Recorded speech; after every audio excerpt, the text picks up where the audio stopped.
the End of Human Slavery Summit that Corey, you hosted in 2022. Yes, Okay, December. Yeah. all in 1 month. Yes, it was actually done over the whole month, but it was planned the whole year basically in advance. So it was like September, I think, or so when I announced it, and then I was conducting interviews throughout all those months, gathering a bunch of resources from all the different speakers, and additional more resources that I would find upon my research and my studies, because my focus is abolitionism and the abolitionist from the 1800s as a model for action. You know, you want to talk about action, the abolitionists to me are like, that's where we got to look. Um, and I can talk about why that is too, but these speakers, a lot of them talk about that too, like abolitionism. A lot of them were like, hey, I'm an abolitionist. I'm just a modern abolitionist. And it's true because that's what we're doing. We're ending slavery. So that's a term a lot of people are now using. You'll see this like David Greenberg, his channel is Freedom Vibe. He recently put out a really big presentation. He's great. He calls himself an abolitionist. There's others as well I can share with you, but he's one of the individuals I actually interviewed for the summit as well. Okay, fantastic. And so I am really looking forward to hearing you present on some of the big theorists that really resonated for you as true. And if others didn't in the end, that would also be a very curious discussion to be had as well. Okay. I think that what is missing in the freedom movement is the fact that everybody does have their own tribe and Hmm. everybody is getting disconnected because everybody's trying to do it their way. And if it's not my Sure. way, then you can hit the highway and go find your own way, which is really not the way that we actually end the slavery that we're all part of when part of the public thing. And if we don't go underneath of the programs to get to the patterns that are driving the paradigms, then we're going to, from my perspective, stay stuck in the same cycle. So, Sandra, thank you for having your video on. It's great to see you again. I feel like we recently just connected in person. Am I right? At the Delhi meeting in Walsh there. Yeah. Yeah. Yeah, Okay. I've heard you speak a couple times. I'm in the Niagara area, but and getting a group there, but I Great. love listening to what you always have to say. So Amazing. Well, thank you. Yes. And so this is with the Community Support Alliance that yeah, is meeting here locally in Norfolk County. And then Sandra, Wow. you're launching another meeting of your own with a similar concept and construct, but obviously different community members in yeah. the Niagara region. Yes, absolutely. And there are many groups in this region already. So now it's a matter of let's come together to be more one, more powerful, right, Yeah. as a community. So yeah. Thank you so much for joining in tonight. It's an absolute pleasure to have you here. I do want to also throw it over and Rose Marie for you to have an opportunity to share about the Symphony of Souls art project that you are working on so that others are able to see it. Her soul painting is actually back behind me Oh, there wow. as well, which we can grab and bring forward. But if you want to speak into the Symphony of Souls, I think it's a great opportunity for people to hear about you. So, as you were talking about again, connecting people together and people are dividing themselves, Symphony of Souls is I do paint people's souls through their music playlist. So, I created a large drop sheets, 9 by 12 feet, and they're sectioned off grid by grid so that people can have their soul paintings and see how they are woven together because we're all connected by a common source. We all came from a same origin point. So what's really, as you were saying, underneath the paradigm, we're diving underneath it. We're diving underneath what is all the labels and boxes and details, Yes. everything else that separates us to know that again, we all came from a common space. We're all reflections of ourselves. We all have a common thread. So it's on a Symphony of Souls, a giant quilt in a way, and how it's all the human body, right? So humanity itself. And so this is a way to bring the community together because everybody's story is valid, everybody's perspective is valid, because what we're viewing here is just from different perspectives. It's still the same core truth. There's still core truths in a lot of this. So Symphony of Souls is designed so that people can be a part of it. Everybody's a part of it. Everybody's valid, and also everybody can see how they're connected together through all of this. Beautiful. Great. Thank you for sharing that. And Wonderful. speaking of humankind, actually, as well, Nancy and Bev with Souls Path Retreat Center in Blackstock, I was just meeting with them and Krishna Deva and Angie Pell as well this afternoon, talking about bringing together an opportunity for conscious co-creation of a new way forward where we can bring the best of what exists and then find the common values and virtues to be able to build the cultural structure and framework that is really required to do what you're talking about, Corey, with abolitionists. It's like everybody that is talking about waking people up. Well, awake is when the ripple effect goes out, and it's the wake after the rock has dropped into the pond of consciousness. And ultimately, if people just get buried in the water and feel like they're being drowned, you're not exactly the friendly one that shook their world up, compared to if we actually have consciously came together ahead of time, because time is the ledger that is tracking the public thing presently, to actually be able to have an alternative that is healthy, sustainable, and functional at the heart, that is heart-based instead of head-based, then we stop having the whole reasonability component present. And actually, earlier today, I was having a conversation with someone in Spain who had mentioned about The Eight by Catherine Neville, and then also Atlas Shrugged by Ayn. How do you Ayn? It's not Ayn. Ayn Rand. On Rand, yes. And Yeah. then it actually, the reason I mentioned that is because Ayn Rand actually was all about morality. And Yes. it strikes me that with humanism also being the root word of transhumanism and what things are being built off of, when we're only the hero man, we can't be the whole man. And then morality, when it gets too much into reason and rationality, because I wasn't familiar with Ayn until I just was introduced or told of the concept in the book yesterday, and then I watched the Sure.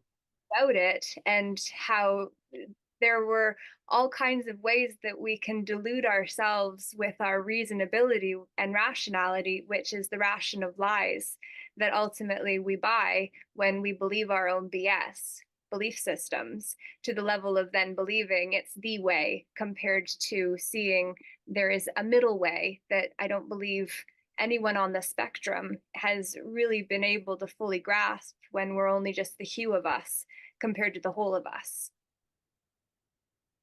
Sure. Yeah. The human thing, I will admit I use the word human quite a lot. So I hope that you understand my intentions when I use that word. Because I don't stay focused on necessarily the word usage. I know that might make some people upset in like the common law circles, but like to me, it's all about the intent and the morality, the actions, what's actually being done. And like I said, there's always going to be different ways of wording things, and the way we translate things too can be rather difficult. Another reason why I like looking at the abolitionists, I mean, they were writing in such a way that wasn't too difficult to understand. You go back 100 years from there, you read the founding fathers' works, and it's like, okay, it's getting much more complicated, let alone going back to ancient times when I talk about the ancient Chinese. So, that can be pretty complicated. Um, but yeah, I think you made really good points. And it is happening. There's a shift that's happening right now where a lot of people are recognizing those labels and those boxes are not working. So it's not like we're the only ones. It's not like we feel like there's a lot of people in the truth community feel like they're the only one. Nobody's listening to them. Nobody's waking up, and they keep telling themselves these things. And for me, I don't consume myself in that world of that regurgitation. I see that inspiration and that hope because I'm doing it, like I'm putting it in practice. I surround myself by people who care about freedom, who care about others, who don't just have a job, they have a greater job. We call it the One Great Work and the One Great Work Network, Mark Passio's network. And that's just one way to put it. It's recognizing that you have this higher purpose, and so everybody's like on the same page with like, yeah, there's more to this life than just working day in and day out and going for that money. There's like trying to make people happy and caring about others and restoring the environment and a bunch of other things. Which why in the food forest community here in Florida, I think there's tremendous potential. They have everything that is needed, in my view, to really create that shift in the paradigm. I'm talking about permaculture food forest. Now, if you're not familiar with that, I can explain what that is. But that is such an essential action because it's a new trend. And it's trends like that are really going to help bring the momentum into the movement. And not many people can disagree with growing food. And growing food also helps us prepare and be self sustainable and create that parallel society from the groundworks, from the foundation. Growing food and feeding ourselves, providing healthy food, I mean, that is the foundation to pretty much everything else. Having healthy fertility, being direct connection to nature, having a sense of like connection to other people in that process, and then showing that to other people. I've had direct experiences where people who are totally new to all these concepts will walk through that experience, walk through a food forest, and they're like, wow, this is like the Garden of Eden. And that's because it's possible. And you're telling them that they were not taught this in school. And that basically, and you're telling them this without having to tell them, by just them experiencing it. It's like, wow, this is what you weren't taught in school, and this is abundance, and this is free from the earth. Like you can take a plant, cut it off, and propagate it. And all you got to do is intelligently work with nature, and nature will give you intelligent results back. Right. And for so long we were like monocropping, like let's do mass production, let's just do farming, waste all this land, waste all this money, and just produce as much food as possible. It doesn't matter if we're harming the environment and destroying everything, destroying the soil nutrients. For so long that's what we've been doing, but now it's like we don't need to do that, and we can put it in practice. And now we have every step of what we need. We have the freedom principles and the natural living principles together, which by the way, that they're kind of like one and the same to me. So that to me is very fundamental, is understanding that we could grow food, and that's any part of the world. Florida, yes, we have double yields, we have great soil, but so is like up north. There were Amish that had great communities that were growing stuff. All you got to do is look for your native perennial plants. Okay, and then you get wood chips and you build several layers of wood chips and it decomposes, it builds soil. They built 50 acres of food forest in Florida here on sand. And they did it. They got full yields for plants in not even a year or two. For most gardeners, that would be impossible. So it's simply because they know what they're doing. And we have technology at our use. And so this is what we can do. We can create it, we can put it in action, and we can do it no matter where we live. That's at least one action that I would say is essential, aside from the morality, aside from the freedom, because it barely gets talked about. It's the same thing with voluntarism. It barely gets talked about. So I figured to share that with you. I love that you said at our use instead of our disposal, because the recycling is actually connected to the death cult and everything that is driving towards decomposition compared to use, which is more life affirming because it's using and not abusing, though the usufructory system has usus, abusus, and fructus as elements to it, depending Hmm. on whether it's perfect or imperfect, which many people aren't aware. But when we start to share in this way, and this is a conversation where, Sandra, if I see you're unmuting yourself, I'll know that you have a contribution to make, and Rose as well. Um, Even though Corey and I scheduled and called the meeting, you both do Yes. have equal right and desire to contribute and participate in the capacity that you feel will add value to those who listen back to the replay as well. So I just like to make that clear, because we're all here and we all have value and we all have the right to speak, and that's part of why these conversations need to be happening more in a conscious way, to be able to come together and know that we all do have value. And regardless of how polished we may feel in the moment, for anyone listening to the replay thinking, oh my, I wouldn't want to have to hold the floor when everyone else's eyes on me. We only get better if we practice, which is really what you're talking about in the permaculture community as well, in a way, because I had a friend mention permaculture as a way that it's like the precursor to the freedom initiatives that Yes. were already taking place prior to 2020, when hindsight was the benefit we got in now retrospect 4 years later. Yeah, absolutely. And feel free, Sandra, if you ever want to talk, feel free. You can take me, you can just interrupt me anytime. I have no problem with that.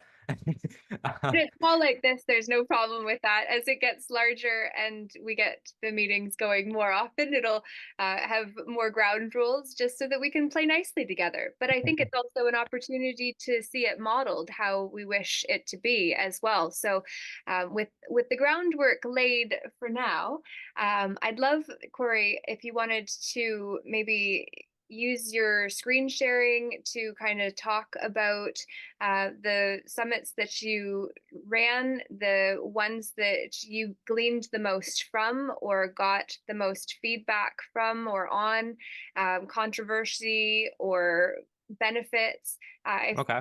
put in a lot of work February 2020. I mean, December 2022, when you did all 50 interviews, correct? Yeah, that was I was like anxious every night. I was like, man, I got to make sure I'm on time. I got to make sure everything works smoothly, technology's running, because I'm like a one-man show. I was running that whole summit. And for years I was following health summits and doctors when they get together, and they usually do it as like a paid event, and this is me doing it all for free, one person, setting up multiple days, having to get it all planned, and doing live streams each day as well, showing the replays with additional commentary. So there was a lot involved with this project, and it had more supporters than it did my own channels. Like there were more people watching the summit and involved in the summit than there was anybody that follows my own work. So I was like, it was pretty awesome, and it's probably because of all the speakers, right, and all their content creators that basically just brought everybody to this one place. So that's why we have another continuation of this project called the Liberator 2 Showcase, which, as you know, anybody can get involved with by sending a 1 minute clip. It's structured a little bit different. I wanted to test it out and do a little bit of an experimentation. So yeah, I can share my screen. Yeah, brilliant. That would be great. So this is the End of Slavery Summit from 2022, and it says the summit originally took place on December 1st, 2022, but you can still sign up and you can watch it, and you still get like all the free gifts and everything. Everything is still there, and so people are still able to access it. The website is nito.1/summit. It's also endofslavery.org. So we have two separate ones that basically go to the same page. And yeah, all these different resources were from each of the speakers. And here it has a button for the new event, the Liberator 2 Showcase. Okay, so that's the one that we're doing now. That hasn't been done yet, like hasn't been released yet. So anybody can still get involved, including anybody who hears this recording. Anybody can send a 1 minute video. Just wanted to make that clear. Anybody, everybody. I would love if everybody did, of course, but can't get everybody. But And I this is try. a one-man show too. Huh? This is a one-man show that you're spearheading as well. The Liberator 2. Yes. Yeah. I mean, I might know people who do stuff with tech. If I have questions, I can ask them, but I know if I can do it myself, I can do it. Right. So that's the thing. And if I knew I couldn't do it, then yeah, I would ask other people. And for like these big projects I'm doing in real life, yeah, that's going to involve a lot of people. Like I have lists of hundreds of investors and stuff like that to set up this land project that I have planning in Florida. So like that's a separate thing, right? And that requires a lot of collaboration. But I mostly do a lot of work on my own because I don't want to rely too much on other people. Just from my own experience, I don't want to rely too much on other people to like set up different events if they, especially if they're my ideas and I have like a certain way I want to try to do it. I just like to take full responsibility and just go right into it, you know. And I also don't pitch an idea or a theory unless I know it could be done. So that's another thing too, like the food forest and all that stuff. Like I have a big plan for a massive food forest around the Tampa area in Florida.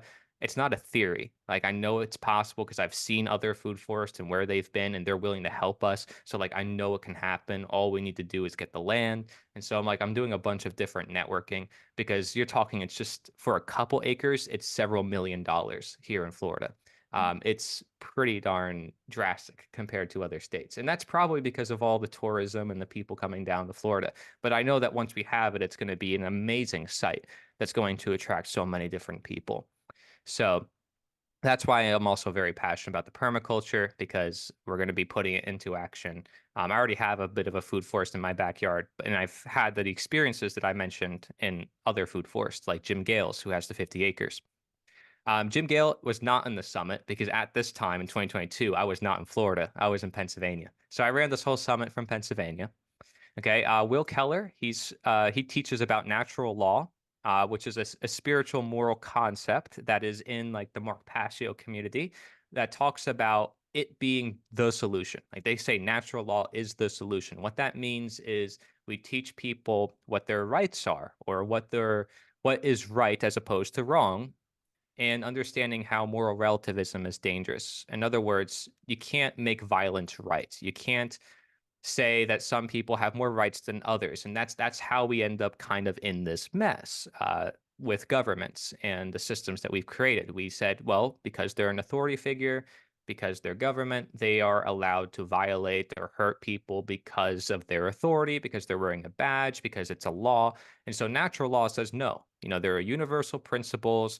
They're set in stone by the creator, or whatever you want to see it, the grand intelligence, right? And they're observable because let's say I harm someone, that's an action that can be measured. And if many people believe that, you know, harm is okay or it can be excused, as a result, we're going to receive chaos. And that result is nature basically telling us through its laws, like, hey, humans, you're messing up. You're not in the right direction. So order or chaos are like the resultant conditions of us following the law or going against natural law in the aggregate level. But like on the individual level, you can say, well, you know, if I don't eat the right food I'm supposed to eat, then I'm going against my nature. You can say that's against natural law. There's different interpretations of natural law, but generally speaking, it's about, you know, working with what you're given, working with the natural, you know, rights, what you were born with, right? We say they're birth rights, property rights.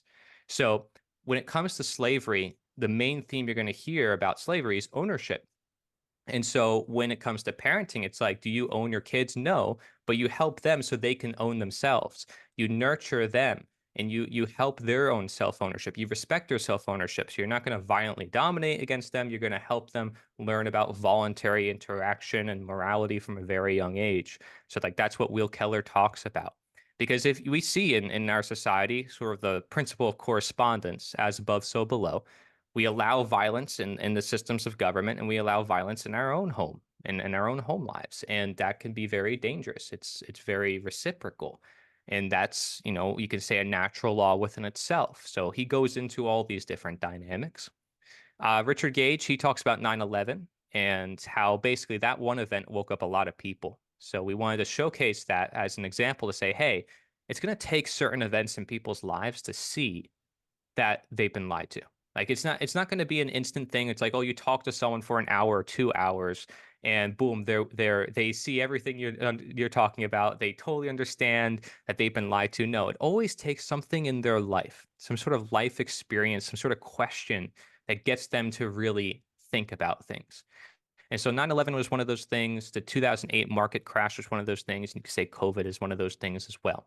And as we evolve into different other problems, those might also be wake up things that can happen.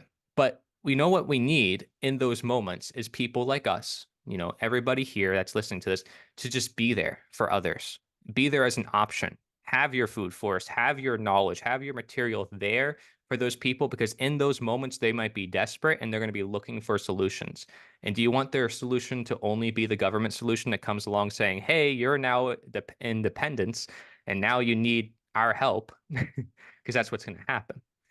As you saw in 2008, the government bailed out the banks, and many people are projecting that the economy will collapse soon, and they're going to introduce a cryptocurrency, a sort of a global digital banking currency. So, what's the alternative to that? Setting up our own systems and showing that as an option, as a possible choice. And choice is freedom. So, quite literally, you're creating freedom by providing that choice. You're a slave if you don't have a choice. You don't have ownership over what you want to do with your own body. And so Chris Jansen talks about teamwork. That's that whole idea. It's why it's our most powerful weapon. Ron Renard is a coach. He talks about like life coaching, and he applies it to this as well. Our self-authority, our internal authority versus that external authority that we cast on to others.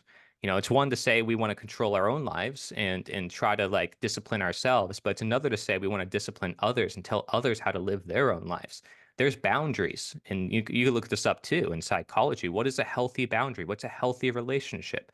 What happens when somebody crosses your boundaries, right? And that's what we see government is doing. Many people will even say, man, they're getting into my life. I just want to be left alone. It's like a sign that you're in an unhealthy relationship with the systems that be. And so Mark Passio gets deep into his key phrase. He often says in his show, government is slavery. So I asked him, what does that really mean? Can you define what slavery is? Can you define what the governments are? And that's going to come as a shock to a lot of people. So we have that on day one to really like go off with a bang. It's like, what does that mean? Government is slavery. And, you can even break it down in Latin, gravano mentis. So govern, to control, and then ment as in mind. So to control the mind. Okay. Brandon Spencer, he talks about coming together, much like Chris talking about teamwork and how the government maintains slavery. Scott Gordon, he actually was an ex-Scientologist. So he's helping with some of the medical projects that I'm doing right now. And he talks about inner work, what we can do to do that shadow work to address those things we don't see about ourselves. But just so you know, everybody on the summit is on the same page when it comes to voluntarism, which is that idea that we want to live our lives voluntarily without coercion, without government, essentially. So you can say everybody on this list is anarchist, and they don't even probably look like anarchists, half of them. But it's just, that's because we're actually following the real definition. We're not protesting. We're not out on the streets. We're not throwing bandanas out there and, asking for chaos. No, quite the opposite. They're teaching about morality. And they're talking about setting up these systems that are away from the government systems. All the word anarchy means is anarchon, no rulers, just as monarchy means one ruler. Okay. Daniel Arnold, he was actually somebody who was in that system firsthand. He worked for NASA. He worked basically in all levels of the government. And so he has personal testimony of how he got out of that. He realized his ego was in the way. T. Snyder, he actually produces like films and stuff. Really great guy. I think you would really like him, Laura, because he's very creative. And I always think of you and I think of creative people. um, Axel, he is actually like my age, from the UK. And I thought that was awesome. Probably one of the youngest people in the summit. And he talks about these ideas because it came to his attention. And I noticed that a lot of people, if you want to get my generation, I'm 23, he's about 22. I think he's probably 23 by now. Um, but, he came across this information. It was powerful to him. Of course, we weren't taught it in school, right? So he's still going through a lot of different progression in his own journey. He's still learning a bunch of new things. So I wanted to interview him because I wanted to have somebody who's like, hey, part of this new generation that's like learning this information. What does he have to say? Catherine Waters, she's been doing this for over 40 years, activist, breaking the cycle of slavery. She likes to talk about family unit and health. Stephanie, also in the health field, she talks about the masculine and feminine and the imbalances, because we can become a slave to our own mind. And mental slavery is actually the worst form of slavery. You can look at Bob Marley. He says that Muhammad Gandhi says that. Martin Luther King Jr. says that. A lot of the abolitionists say that mental slavery is the idea that you want to be a slave or that you don't realize that you're a slave. And that is unfortunately the condition in which most of humanity is in. So when we talk about slavery in a lot of these interviews, you'll see I actually ask for their own experience with that mindset, which we call statism, to get more specific. How did they escape mental slavery? How did they escape statism, which is that belief that they need someone in control of their own life? And again, it's an unconscious thing, but if you're voting for somebody in office, if you're voting to change the laws, you are participating in that belief system because you believe that you can't be free. You have to ask for permission to be free, or that a piece of paper makes you free, or that a certain set of laws makes you free. But if you recognize freedom as your natural condition, you recognize truth is ever present, then your authority is already here. Authority is truth. Like truth is your authority. But human authority, like human government, that is not truth. That is not your real authority, in another way to put it. And the abolitionists said that when they were ending slavery. They said God's government is above man's government. Is there any questions so far? I just actually wanted to point out a distinction that I'm hearing you make around natural law stems Hmm. from Hermes Trismegistus's work. Yes. What I'm hearing most people referring to natural law as, compared to St. Thomas Aquinas, who defined four types of law, one of which was natural law, divine law, universal law, and Hmm. man law, or human law, or I can't remember specifically his four types of law, but all of these specifications, any founding fathers essentially got to coin the genre of drama that gets performed through the dogma that is then coined and classified and put into one concept. But it feels to me like natural law versus common law. And I know I've heard you say in other places that you always bring the common law perspective to places where natural law is discussed, and vice versa, where common law is promoted, you then bring in the natural law concept.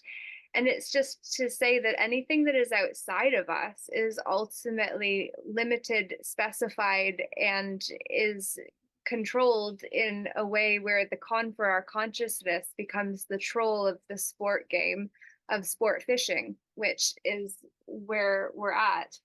And I wonder if you wanted to add anything in. How believing is seeing at this point.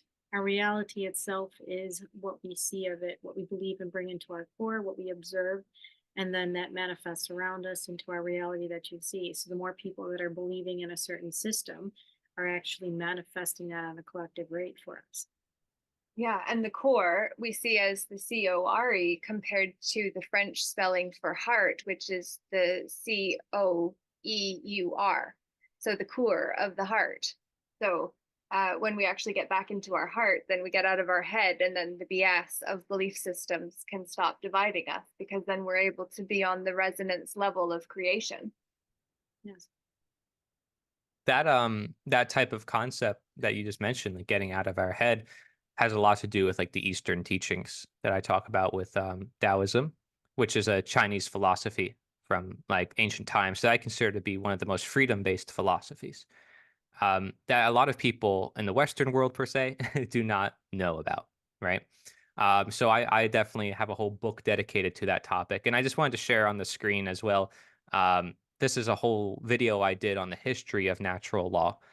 So I actually mentioned pretty much every instance in history where it's been noted or notoriously like documented as this person talked about natural law. So as you can tell, there's quite a list of people who use the term natural law in many different ways, including, by the way, the Nazi Party in the 1940s, You know, because they were not seeing?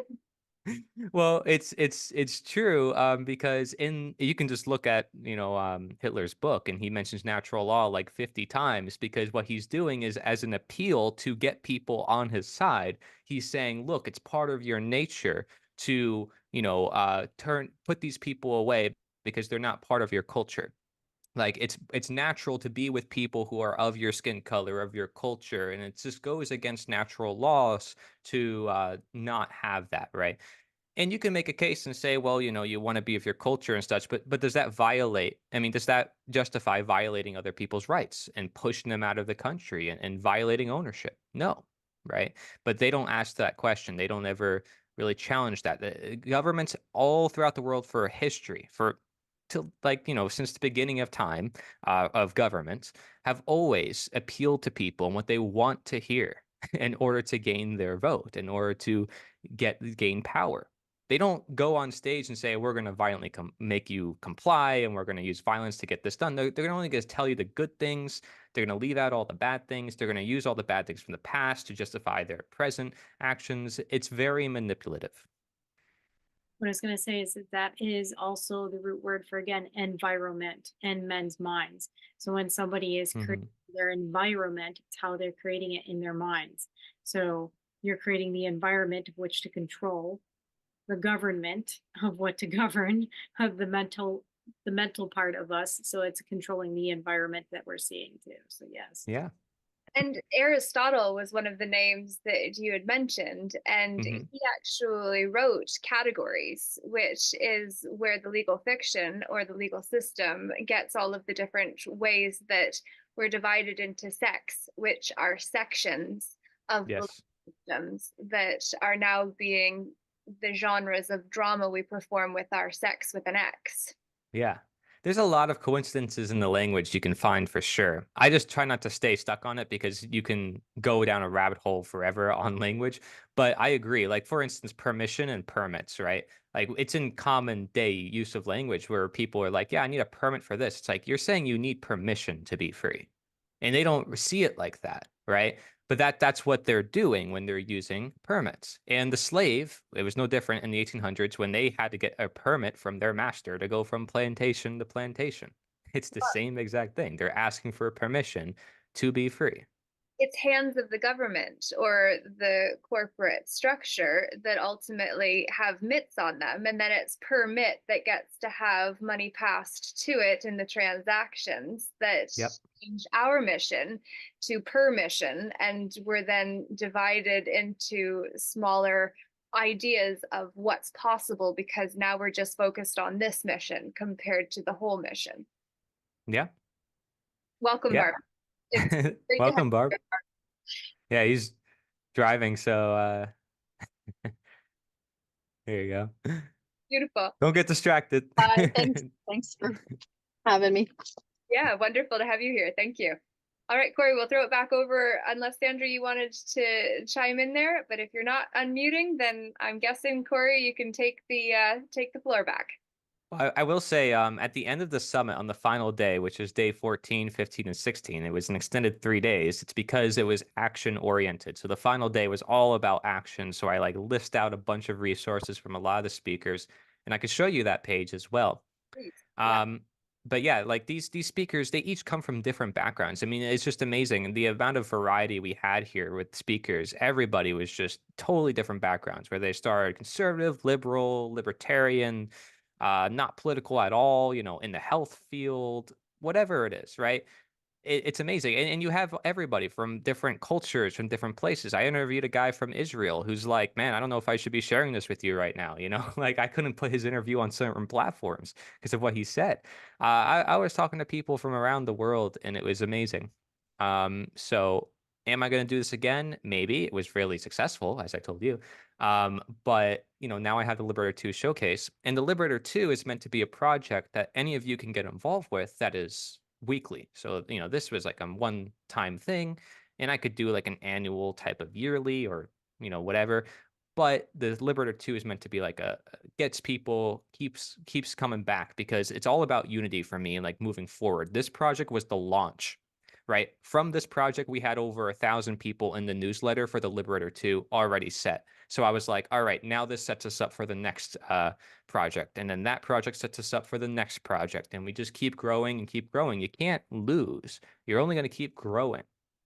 And so we got to look at it like that. Again, if you start an event and there's only 1 or 2 people showing up, that's still progress. And when I was in Pennsylvania, some of those events were like 1 or 2 people. And now I'm in, Florida. I mean, in Pennsylvania, I did make really good connections.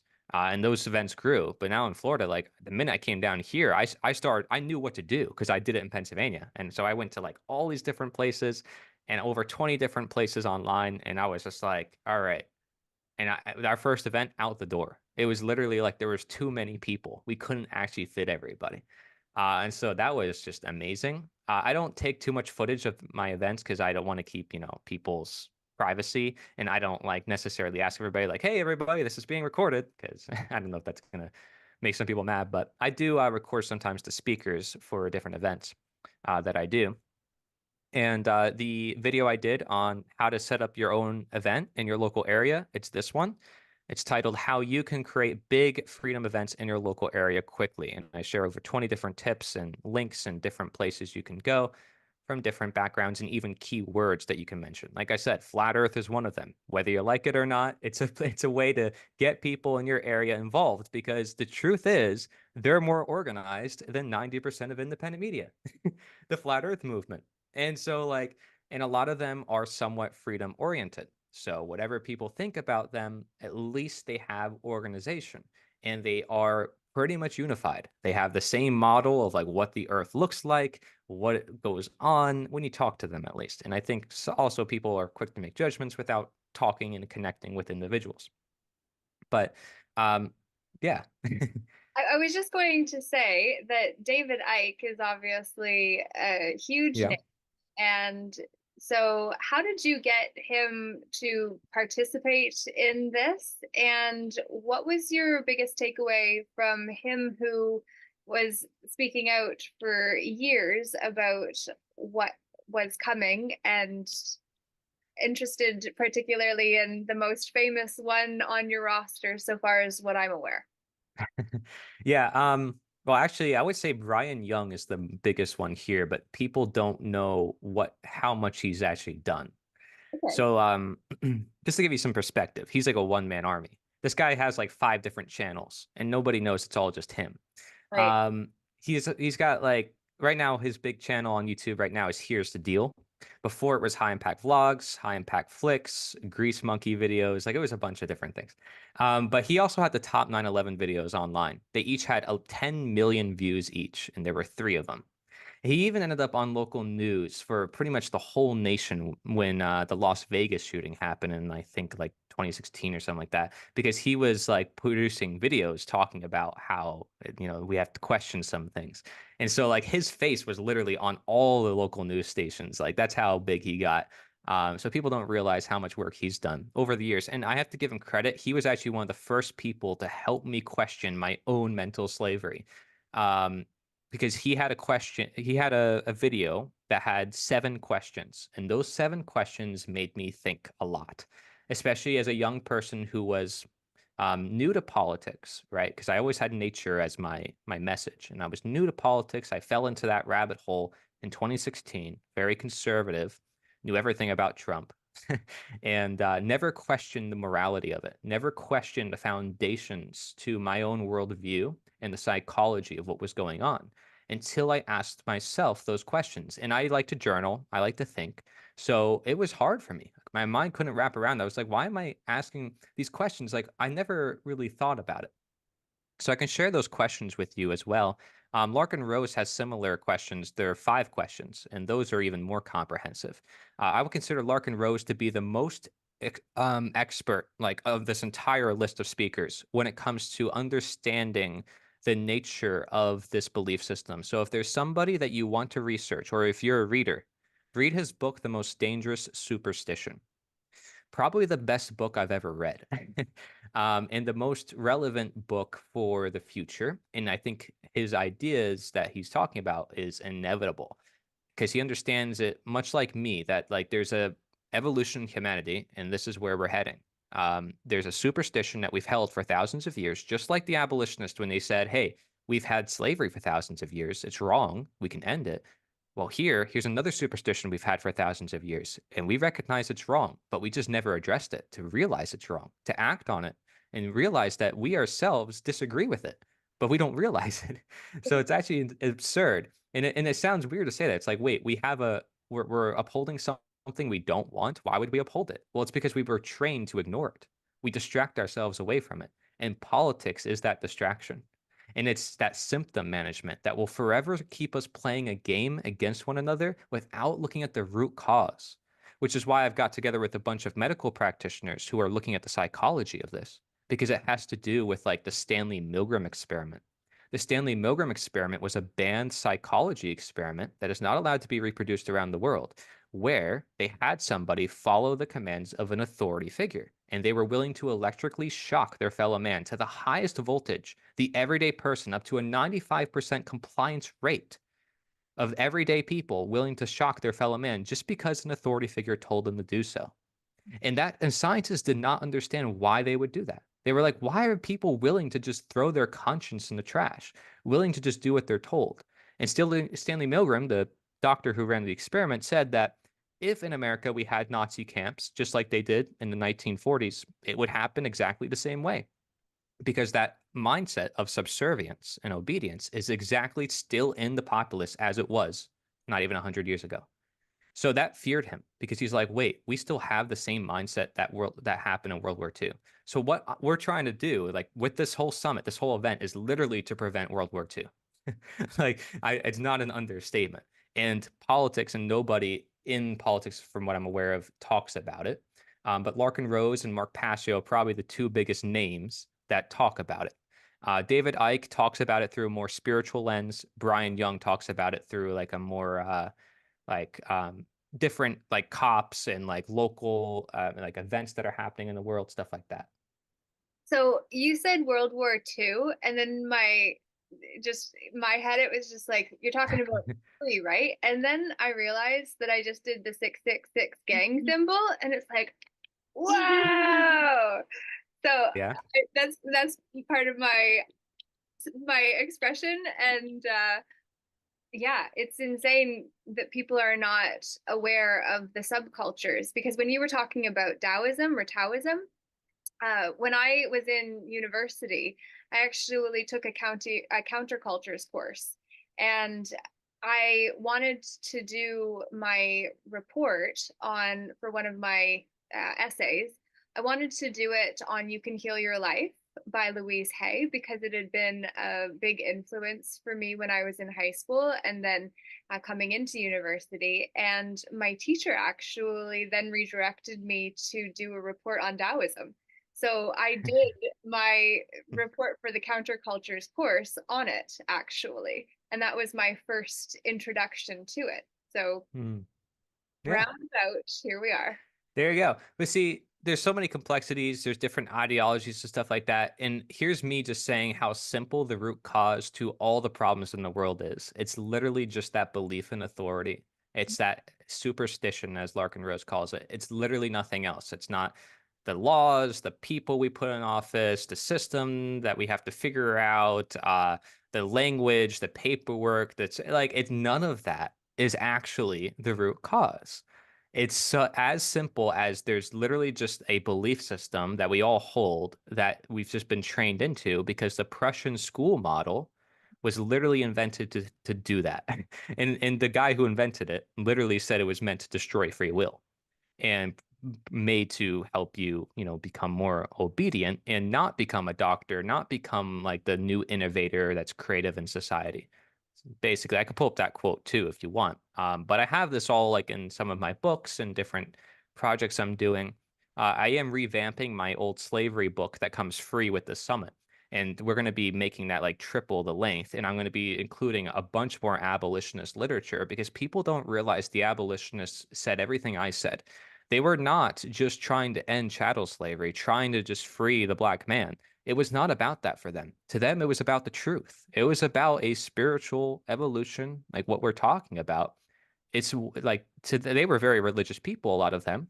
Some Christian, some deist, and mostly, American abolitionist movement I'm talking about. And they were like the first real anarchist in history because they were the ones that challenged the foundations to those systems. Um, you could even read like Henry David Thoreau or Ralph Waldo Emerson. We learn about them in school a little bit, but we don't go into like what they actually talk about in their writings. Like it's funny because in school they talk about, oh, we had slavery, we ended it with the Civil War, but they don't actually go into what the abolitionists who literally were the ones who started all of it in the first place, what they actually said. So I'm like, as far as I know, there's not really any historians covering that. And I'm one of the only researchers covering that. I had to go to the back of some libraries to find their material. So you don't need the abolitionist perspective, but I am saying that it does support what I'm saying, right? It was amazing. It was a crazy coincidence that the people who were trying to end slavery realized, wait, the governments are also part of that slavery. And it's not a coincidence, actually, because if you look at the very foundations of government, they've always been a system of slavery. It was a simple hierarchy of here's kings who believe they have the right to rule, here's peasants and they don't have the right to rule. If they want to be free, you have to work for your freedom. They call it enfranchisement or manumission. That's what they called it. It's like you have to prove that you're free. And then the master will give you permission to be free. And the same thing went with like the slaves in the 1800s. It's like, okay, you had to be bought and sold. There were certain rules and regulations by the government to tell you what your slave master or slave should or should not do. So essentially, the government was like this higher slave master. And that's why Lysander Spooner said, hey, you freed the slaves, quote unquote, just to make the government look good. So the government freed the slaves. That's all the Civil War was for, was to make the government look good. And like, oh, we freed the slaves. And you just subject them to a government that they don't want. They're still slaves. Like that's what an abolitionist and lawyer from the 19th century said. And if you don't know who Lysander Spooner is, he's one of the best historical figures to study from that time period. He set up his own postal service called the American Postal Service, and the government shut him down because they want to have a monopoly on postal service. But because he provided competition, the price of postal stamps went down. So he actually kind of won.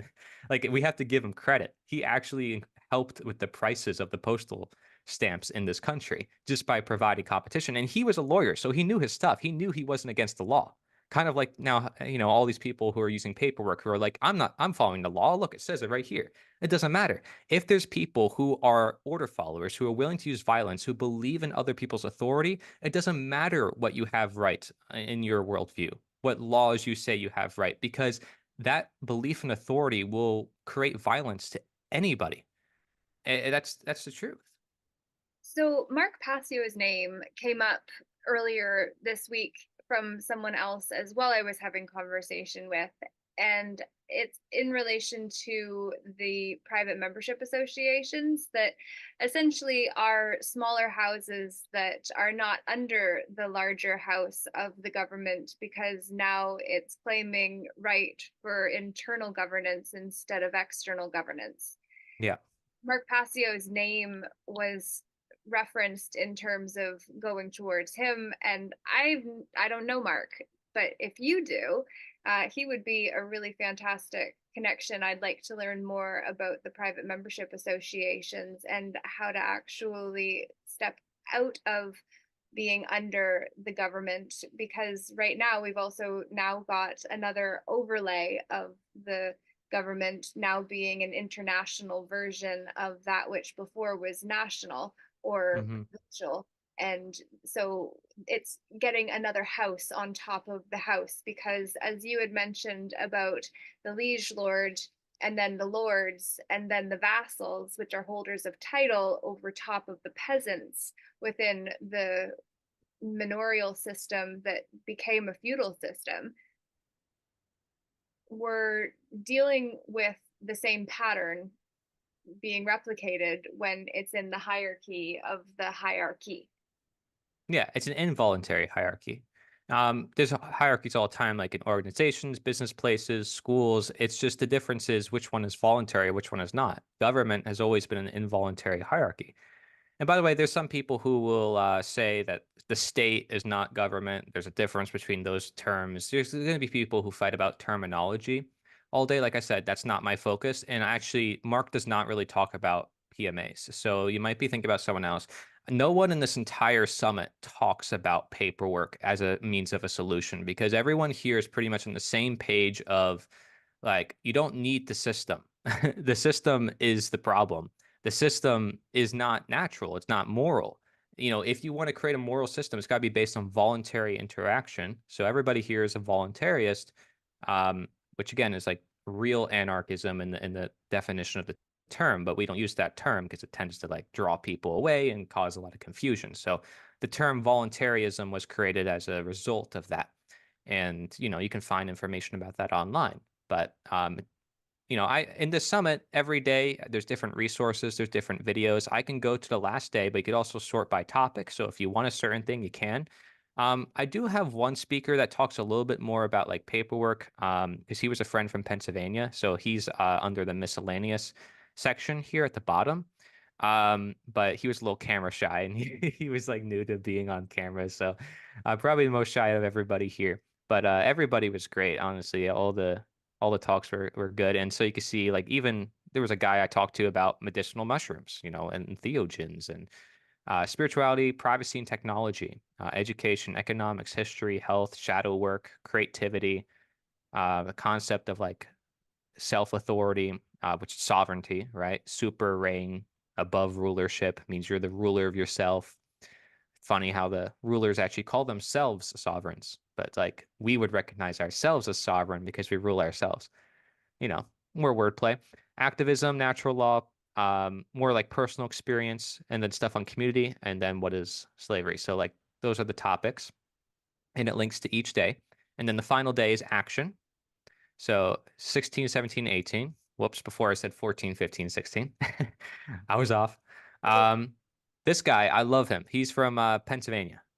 He's awesome. I always considered him a better version of me because he was always ahead in life. That's because he's like 10, 20 years older than me. And he's done a lot of the stuff that I'm going to do. Like when it comes to when I get like my own house and have my own like food forest stuff. Because I live with my parents, but we have a food forest. We're doing all that together. But I know one day I might have to like, live on my own stuff. So like I'm preparing for that too.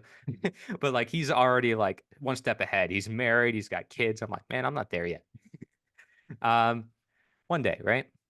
But Derek Bros, he's very action oriented. If you want to know someone I consider to be the most action oriented in all of independent media, it's Derek Bros for sure. He set up hundreds of different projects. He's in and out of Mexico, setting up stuff there too, all over the world, constantly traveling. The guy is like never set in one place. And he's got a helpful book about it too. And then David Icke is on the last day. And then my co editor, William Douglas, who also knows about the abolitionist. That's how I connected with him. I found his website online doing research on the abolitionist, and he came to the same conclusions as me. Yeah, he didn't know who I was. So I was like, oh man. So now I know I'm not the only one. I'm not crazy. I was not misinterpreting the abolitionist. I knew I couldn't be the only one because he actually like deeply went into it. He knows a lot more than me in a lot of things. So then I did a live stream on the final day. I did an impromptu interview with High Impact Flicks, who's Brian Young, and that was live. And then here are a bunch of things you can do. So action steps, right? I have a campaign that's non-political to educate people. That's timeless. That's universal. I'll be probably sharing this during election times. So I haven't been sharing it much on my channel recently because there's different projects at different times that I think are the most influential. This is meant to spark a little bit of conversation and controversy as necessary to help spark more change. But really, it's as simple as having a sign that says never vote to get people thinking. And all it does is it leads them to a link, a website that helps them learn what does it actually mean. When you're voting, why doesn't it actually work? How come it always backfires? And then if it doesn't, is it actually going to help us in the long run? And the Liberator 2, which has everything. It's like an all-in-one place. I have a radio as well for truth music because there's people who like music.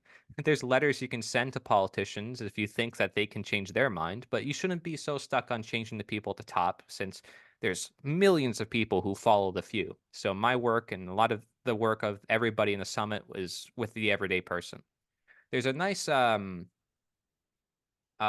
power versus political power. This was written in the 1800s by an abolitionist. And he talks about the difference between using politics and just talking to your fellow man, like actually looking at their conscience and talk about morality. And he goes deep into it. He's also considered an anarchist. But it's funny, these abolitionists did not call themselves that term. It's historians who look at them and say, well, they were against the government, so they must be anarchists. It's like, I don't put myself in a box. I don't put myself in a label. It's like, yeah, it's simply because we don't acknowledge their authority. Technically, we are, but like, really, we're just human beings. And at the end of the day, that's what we are, right? And men and women, whatever you want to say, we're supposed to own ourselves, right? And self-ownership is what this is all about. So this is like really nice and detailed. Puts a poem at the end. You can tell he's very passionate. He says, "Glory to God in the highest, on earth peace, goodwill to men."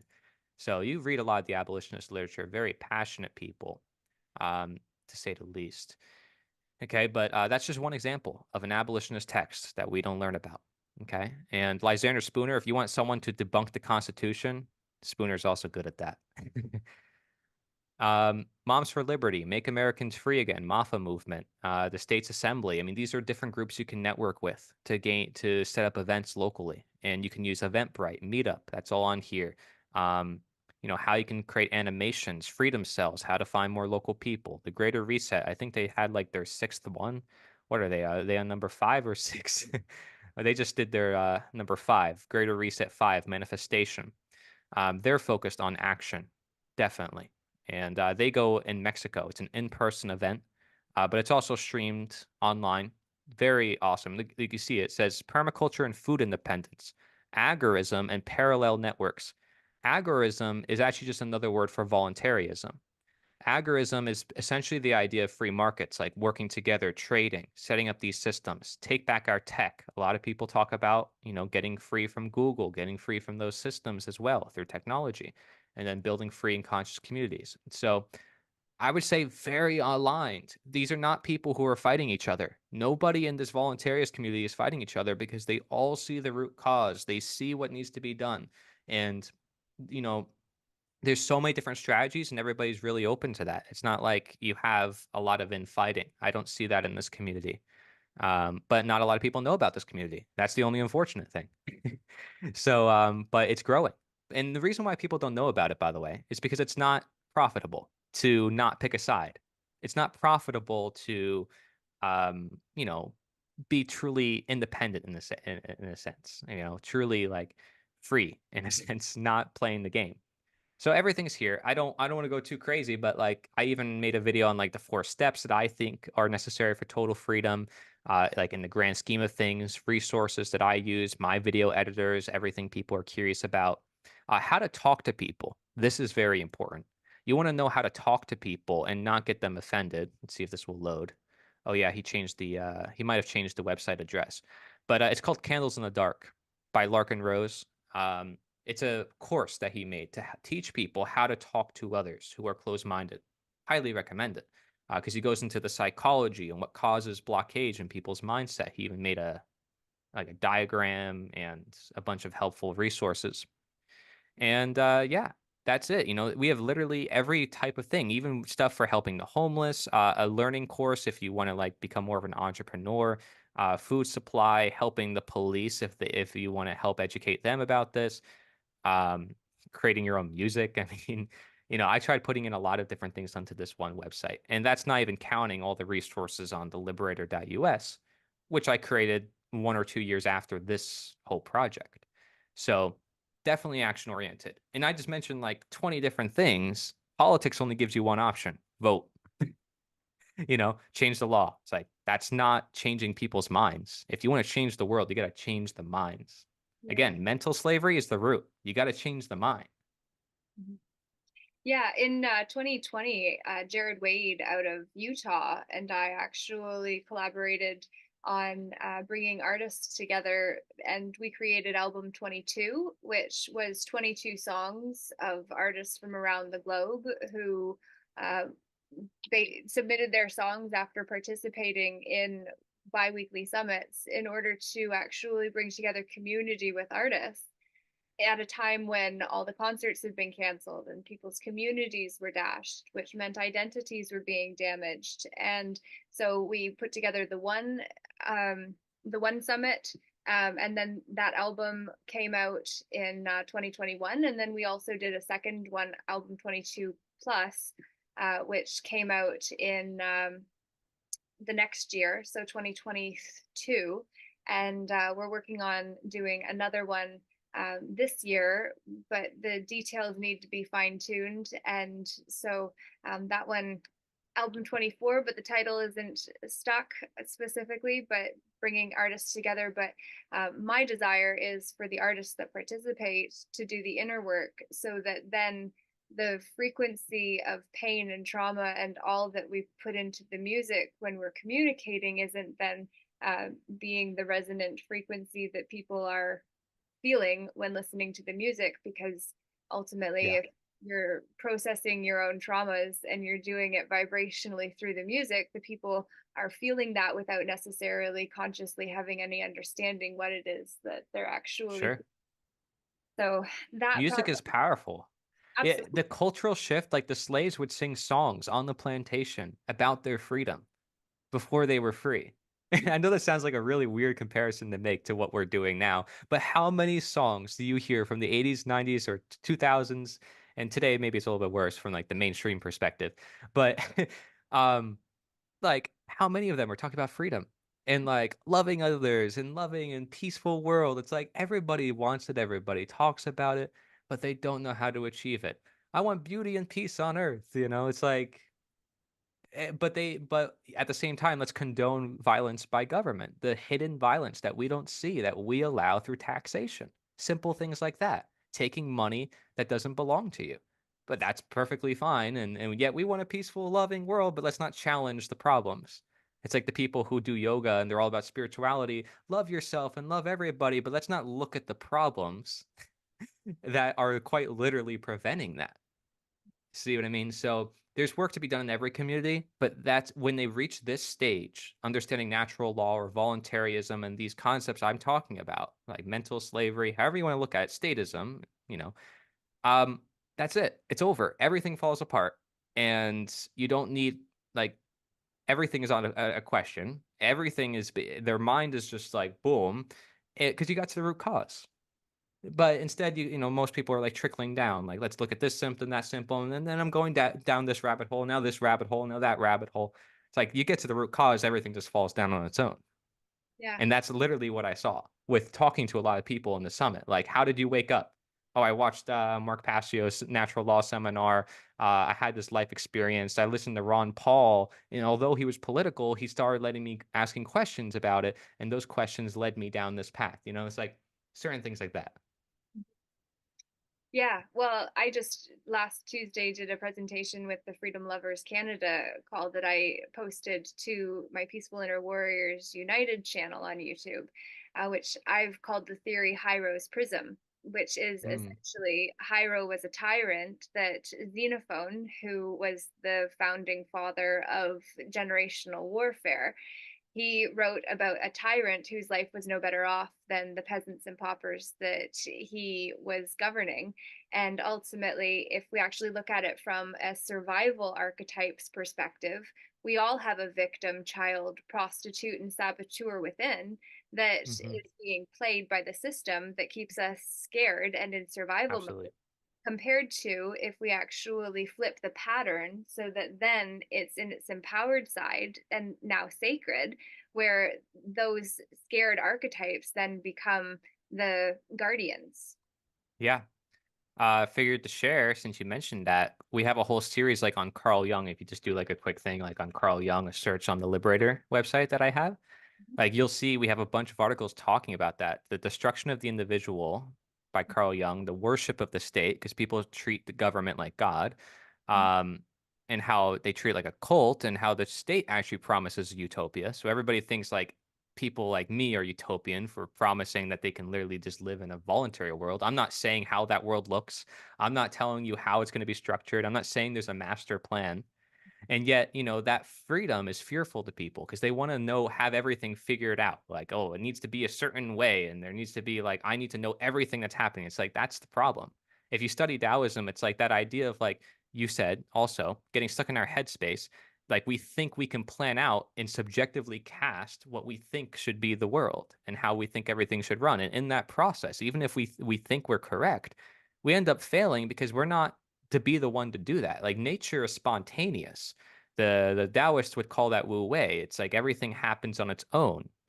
And so basically like the trees, everything, like your heart beats on its own, your lungs breathe on its own. But yet, like when you try to force things, like you try to make your heart breathe, you try to make things grow, it actually causes the opposite reaction. And so it's all about like learning how to not go with force. And that's why even like in martial arts, like judo and tai chi from the Eastern practices, it's about like letting your opponent defeat themselves because you're like maneuvering and you're kind of flowing like water. And water is able to sort of like flow past all the barriers in life. So just some insights on my Chinese, ancient Chinese book. If you want, you can look into that. But yeah, we have a whole series on Carl Jung, and he talks about exactly that, about how the state also takes the role of your parent, and that's how they are able to deceive you. So it's all there. And we actually have a whole page dedicated to him too, deliberator.us/psychology, where it goes into the psychological experiments and then insights from Dr. Young, even talking about the problems with science. Because as we move into the age of technocracy or technology, he even said that every government forms into an oligarchy or a technocracy. And with the future, we're going to be using science to prove everything. Like, oh, science proves that this is the best way to govern the world. And therefore, it's the best way because science says so. Science becomes our God. And science will be used as the justification for control. And not to mention, it might be used against us for control, right? So science is probably one of the biggest conflicts. And as much as I don't mind atheists who challenge the religions, because religions can be very controlling, they've been used for control. Religions can also be very rebellious. It depends on how you use it. Technology, science, religion, they're tools. They can be used for good or for bad by different people for different means. Carl Jung said religion could be the most dangerous thing to the state because when you say there's a higher authority than man and the government of man, you're really challenging the foundation to government, which is man-made authority, right? So that's why the abolitionists were so radical for wanting to end slavery. Yeah, fair enough. I refer to it as the hegemonic priesthood as to the dominant culture. And then you talk about the euchre card or the joker card if you want to share the concept of 5D chess and how we're the ones that get to choose the final card that we play. Yeah, so on a collective course, we're watching them play cards against us. We've seen these cards going through the Illuminati. Yeah. So basically, the one card that they have left to play on this happens to be the Joker card, and the Joker card is one that lies at 0 point. When you're talking about, again, we were talking about Taoism, we were talking about karma, yin and yang instead of a yin yang. So when you're sitting at 0 point and you're having this point of a Joker is the outlier card in any deck, and even a tarot deck, it's the Fool's card, right? The Fool's card. So a Joker, the word comes from euchred or yucker, which is basically euchre card, which is the basic trump card. So it's the one card they're holding on to, and we're actually playing that card for them. We're actually going to play it for them because it will win across every board, because people are going to perceive that move on whatever perception they're in and whatever reality they're in, because it's just one move. It's how you win a chess game in one move. Literally playing it so that they don't even want to play. They just throw their king down and leave. So on a 5D board, it's literally one move that plays across every board. One that Wow. That's Big crazy. concept. 5D chess. Well, 5D chess actually connects to the blockchain concept because if you actually look at the blockchain as if every move on a chessboard was then recorded, so you have a screenshot of every single move, that's what the blockchain is meant. But the crypts are where the bodies are kept. So moving it into a virtual reality where you can look at it from one perspective and think you're looking at a screen, whereas somebody else is looking at you, look at something that doesn't exist in their reality, and they just think you're crazy.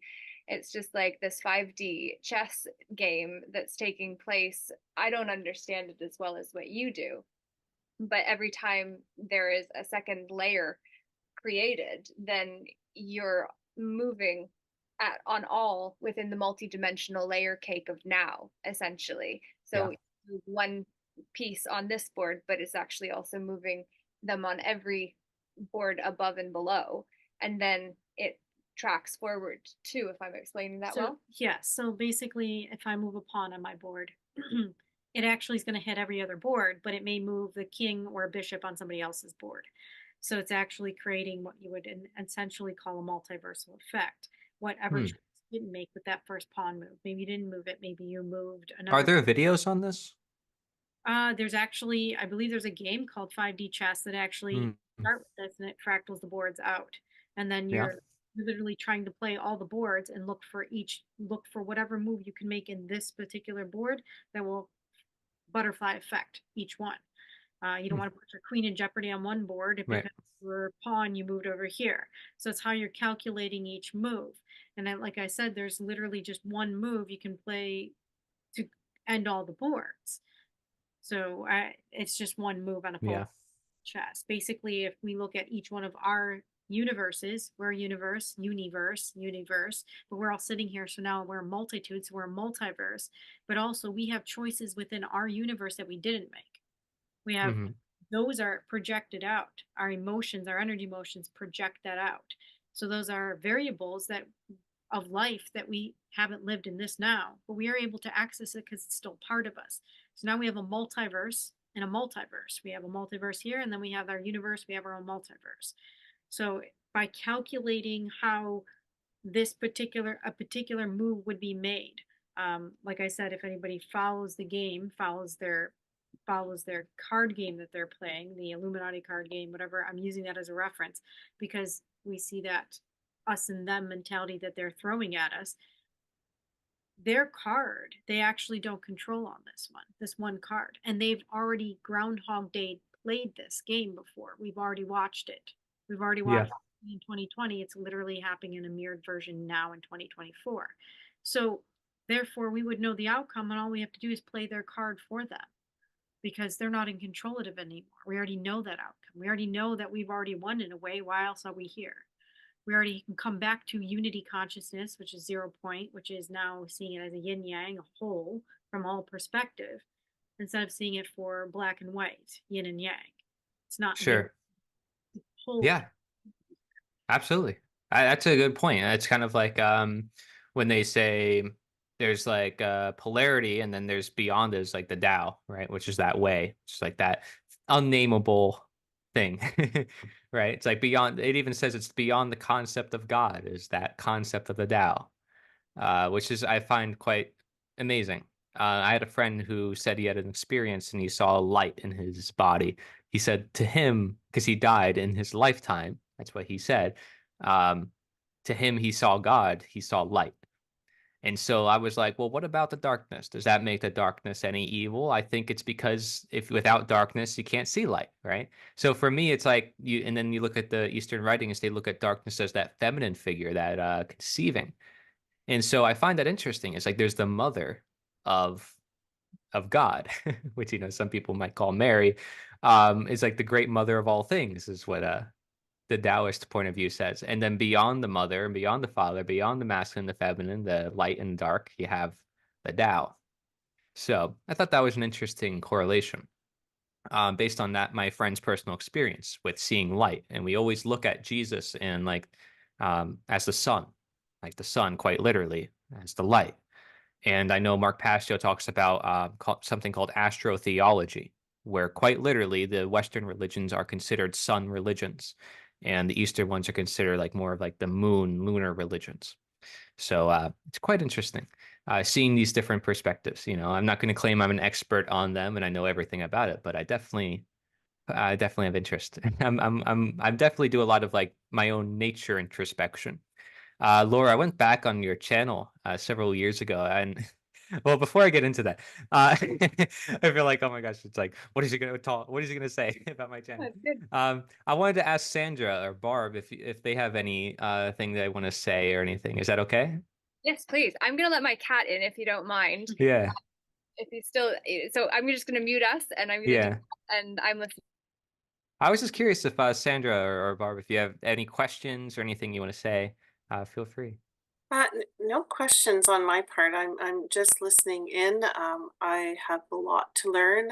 I look forward to going through those videos and really incorporating that as part of my learning. This is kind of, I feel like it was where my next kind of stages of growth are going to be in. So I thank you both for putting this on and sharing all this information. I look forward to going through it and learning a lot more.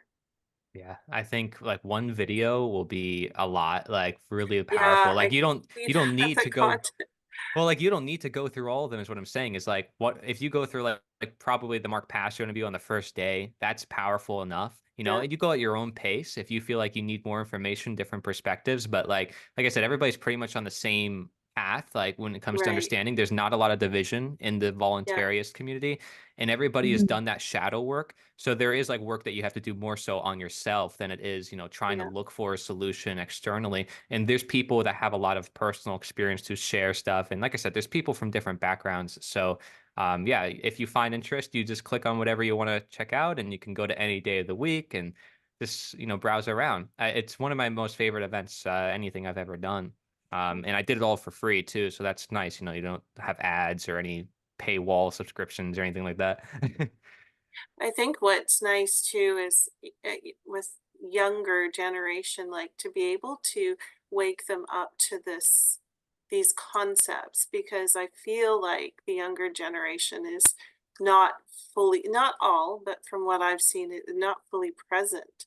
And No. No. it would be nice to have them looking at this material as well, and just learning about these concepts. That's my goal. Yeah. The project land project I have in Florida is going to be designed around that intention because I have ideas for that. It's also I've been in the plans wanting to go to colleges for a long time and just talk to students and ask questions. Mhm. Um, so I need someone to do it with, and I need to get really clear on doing that. I have a lot of other projects, but I definitely have that as a priority. I'd say the land project is going to be big because if I have that, I have a place where they can go. And I could be like, hey, check this out. And if you want to learn more here, you can, you know, visit me or whatever. So like to me, it's kind of like it's a process of where I want to lead. If I could, I'd reach out to them immediately. But like I try to get in touch with some of these colleges, and it's like, I don't know if I can just enter on campus at any time and do whatever. I'm trying to meet people and ask those questions. I'm like, what colleges do you recommend? I asked some professors. I try doing a little bit of that. I'll admit I do it since I do a lot of stuff myself. I need a little bit of help with that on the Florida side of things. If you're not from Florida, then don't worry, it's not you. It's other people. Hmm. But yeah, I have to get to that. It's important to me too. Yeah, for Where sure. is And your now land? come, Hmm? Where is your land mass going to be, and what are you going to be doing there? Sorry, I came in at a very late time, so I It's all didn't good. really understand if you had expressed that. Yeah, it's all good. It's gonna be around Tampa area. Okay. So yeah, I'd say Tampa area. It's probably the best way to describe it. You know, if you're not from Florida, because Hmm. it's like obviously it's gonna be in like this town that I know is more country, more like outside of Tampa, but Tampa is like the general vicinity, and so yeah, it's gonna be around Central West Florida.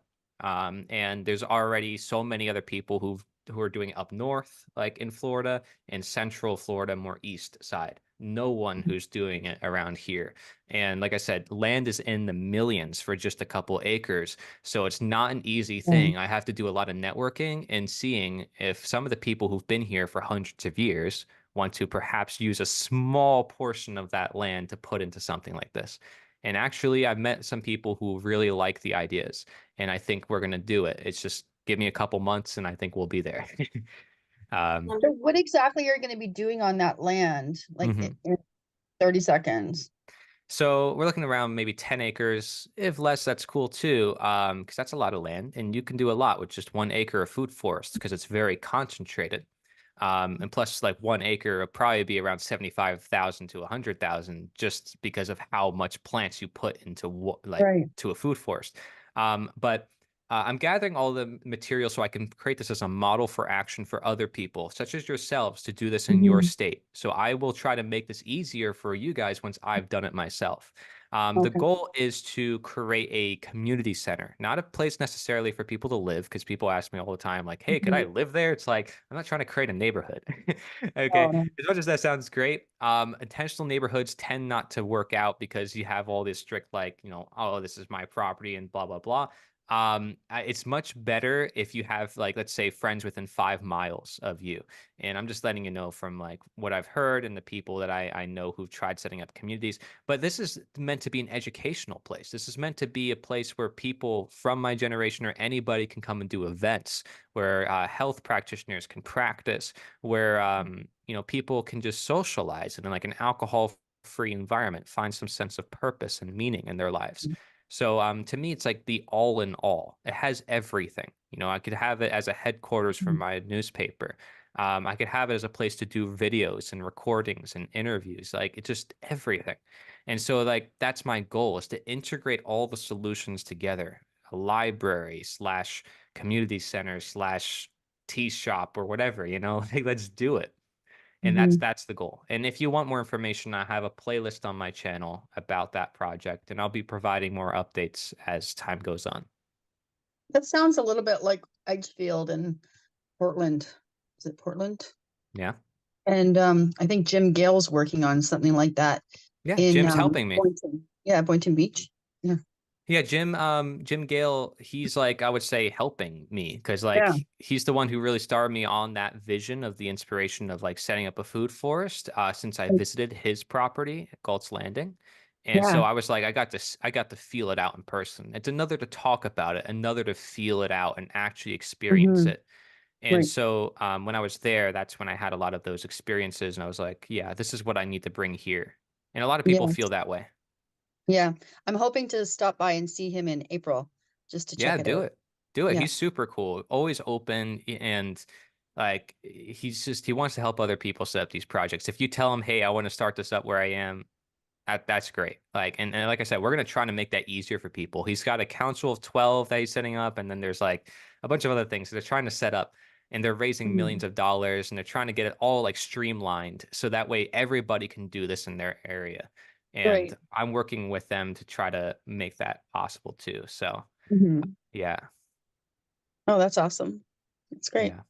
It's amazing that someone like him, who was a billionaire, can leave his profession and all that. He was going to go off grid. He was going to have his own house, but instead he made a place as a demonstration place to Yeah. help the world. So he could Yeah. have, gone the route as every other billionaire and to say, "Hey, I'm going to Hmm. ditch you, ditch the world." But Yes. no, Yes. he didn't. No, no, that's remarkable. That's awesome. Yeah. It's nice to see. Yeah, I trust that he's going to be a mentor to a lot of people, which is good. Yes. Mhm. Just so you guys know, anybody listening, Food Forest Abundance is Jim Gale, and you can find him on Telegram, probably the best way to get in touch, and also for updates. So, Food Thank Forest you. Abundance. Food forest abundance. All right. Fantastic. Well, it is 10:40-ish, and Yeah. I know it's a long day for everyone. I know you said you had some questions as well, Oh and yeah. Well, I just wanted to mention something. okay, by all means. Yeah, you might find this a little funny. Well, like I look back at your channel, right? And I didn't know that you were into like what they call naturism or nudism. But I Right? just find that remarkable because I never got to meet anybody in that community.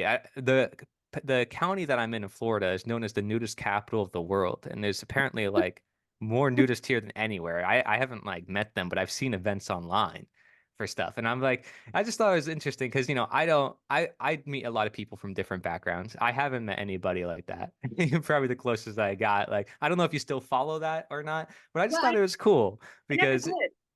I never actually did. yeah. I don't mean to interrupt you. I ended up going to a nude beach one day, and I ended up meeting a man that was there with the nudist Toronto group, and Mm. the towel of the guy that I had went there with happened to get parked right next to this group, and they asked us to be involved, and it was just like, I read the disclaimer or the disclosure form, and it's just like, nah, I'm thinking I would prefer for my work to not be then trumped with my body being the focus compared to Yeah. the body of work that I've been building, that I don't want to get trumped by my body. And Hmm. so I at first declined and said, like, let's just have a conversation and then we can kind of talk about the specifics. I don't mind being nude, but I don't necessarily want to be featured.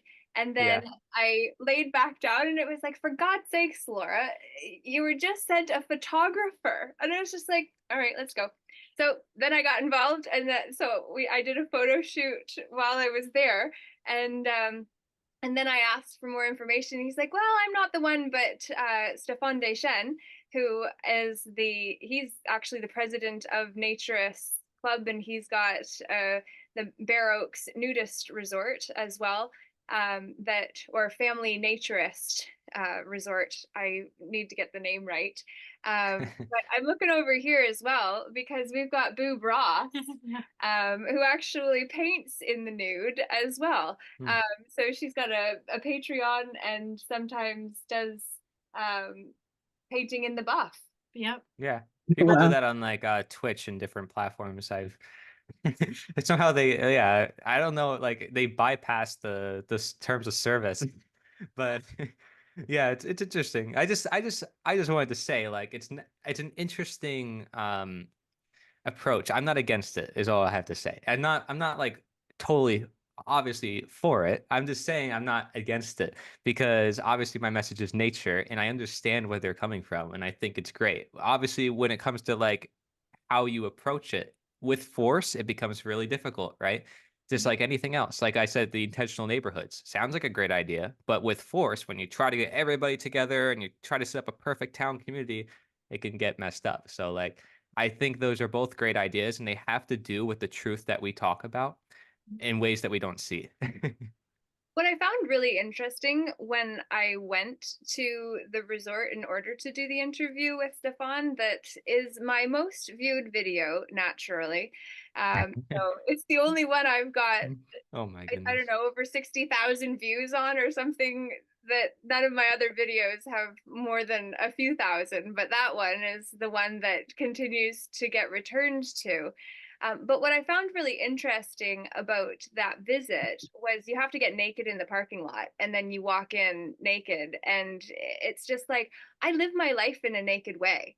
Hmm. So when I came on, I don't look at people's bodies generally, whether you've got clothes on or whether you Yeah. don't. I just connect with people. And so I found it interesting because I don't identify as a naturist, nudist, Right. naturalist specifically. However, I live my life in such a way that I was in my element even though I didn't have clothes on.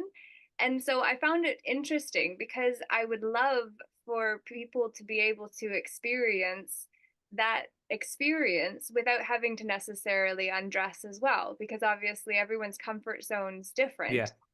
But exactly.